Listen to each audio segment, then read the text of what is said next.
చేపల పులుసులో అడ్డమైన మసాలాలు ఏదంటే ఏనేవే నువ్వు చక్కగా అల్లం ఎల్లుల్లి జీలకర్ర ధనియాలు బాగా నూరేస్తే చేప నీ శ్వాసన రాదు. ఏం పిల్లవు నువ్వు. ఇదిగా చింతపండు పులుసు అంటే అక్కడే ఉంది. ఓయ్ ముందే ముక్కలతో పాటు మగ్గెత్తేనే పులుసు రుచి ఉంటది. ఈ ఇదిలో కుక్క మెరిగిద్ది, ఇంట్లో అత్త వాగది, దీని లెక్కేంటని ఈనవు కదా నువ్వు. ఇదిగా జరుగును, నేను చూసుకుంటా పోట్లకి. శుభ్రం లేదు, పాడు లేదు. హ?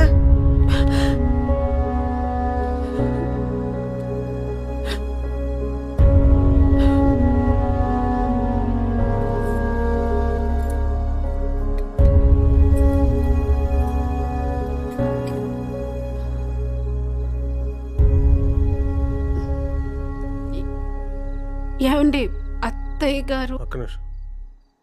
ఆ అమ్మకి ఈ ఏటీఎం కార్డు వచ్చింది,